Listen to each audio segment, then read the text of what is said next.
नमस्कार दोस्तों आज मैं आपको मल्टीमीटर के बारे में बता रहा हूँ कि मल्टीमीटर क्या होता है, इसका उपयोग कैसे करते हैं और इसे क्या काम में लिया जाता है। तो दोस्तों सबसे पहले जानते हैं कि मल्टीमीटर क्या है। मल्टीमीटर वोल्ट ओमीटर के नाम से भी जाना जाता है। मल्टीमीटर और इस डिवाइस का उपयोग वोल्टेज, करंट, रेजिस्टेंस, कंटिन्यूटी इत्यादि को नापने के लिए किया जाता है। तो मल्टीमीटर आजकल दो प्रकार का आ रहा है, एनालॉग और डिजिटल। एनालॉग क्या होता है? एनालॉग सुई होती है एनालॉग में, और डिजिटल मल्टीमीटर में वैल्यू डिस्प्ले पर होती है। तो चलिए दोस्तों आज मैं आपको बताता हूँ कि मल्टीमीटर क्या है। मल्टीमीटर का आविष्कार कब हुआ?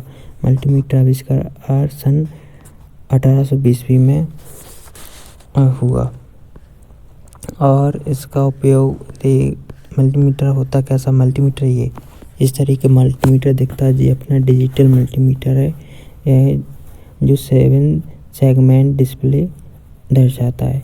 इसमें क्या होता है? इसमें वोल्ट, डीसी वोल्ट मेजरिंग कर सकते हैं, एसी वोल्ट मेजरिंग कर सकते हैं, रेजिस्टेंस मेजरिंग कर सकते हैं, एम्पियर मेजरिंग कर सकते हैं, ट्रांजिस्टर वैल्यू देख सकते हैं और कंटिन्यूटी चेक कर सकते हैं। इसमें 3 पॉइंट्स होते हैं जिसमें 3 लीड्स लगती हैं।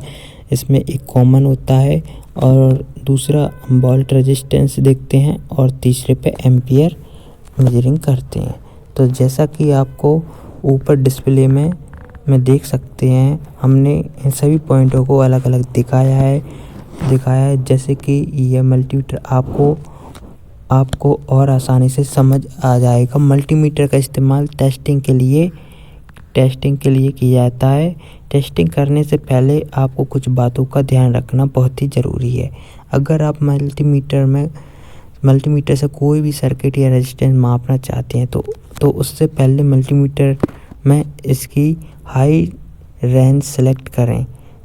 जैसे कि अगर आप अपने घर में आने वाली बिजली की सप्लाई को मापना चाहते हैं तो आपको मल्टीमीटर को 750 वोल्ट एसी पर सेट करना होगा और उसके बाद ही आप अपने घर में आने वाली सप्लाई को माप सकते हैं। डिस्प्ले, इसमें एक होता है डिस्प्ले। अब मैं आपको मल्टीमीटर के सभी पॉइंट्स के बारे में डिटेल में बता रहा हूँ। तो आती है अपनी डिस्प्ले पर आपको सभी वैल्यू दिखाई देगी जो भी आप मल्टीमीटर की मदद से आप चेक करेंगे। दूसरा आता है डीसी वोल्ट को मापने के लिए आपको मल्टीमीटर के सिलेक्टर के पॉइंट को इस सेक्शन में सेट करना है और इस मल्टीमीटर की मदद से आप 200 मीटर से 1000 वोल्ट तक की डीसी सप्लाई माप सकते हैं। लेकिन डीसी सप्लाई को मापने से पहले आपको कंपोनेंट की वैल्यू का अंदाज़ा होना चाहिए। जैसे कि अगर आप एक 9 वोल्ट की बैटरी सप्लाई को मापना चाहते हैं तो आपको मल्टीमीटर में कम से कम 20 वोल्ट तक रेंज सेलेक्ट करनी होगी। अगर आप ज़्यादा बड़ी रेंज सेलेक्ट कर दी तो बैटरी की बिल्कुल सही पता नहीं चलेगा। जैसे कि आपने इसमें देखा है कि ये अपना डीसी वोल्ट पर सेट है और ये अपन सेल का वोल्टेज नाप रहे हैं और इसी तरह से इसमें एसी वोल्ट, एम्पियर इत्यादि चीज़ें अपन नाप सकते हैं।